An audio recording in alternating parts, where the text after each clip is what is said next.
Hello and welcome. This explain that in this how to fix your network error in Capcut. So first, as you can see, there should be an error when you are trying to share, export, or the same time when you're just running off the Capcut for the first time.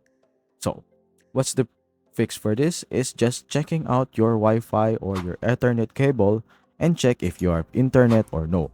Because if you don't have internet, that's probably the reason why you are having the network error. So the next method is by restarting the Capcut mobile application or the Capcut PC software that you're running on.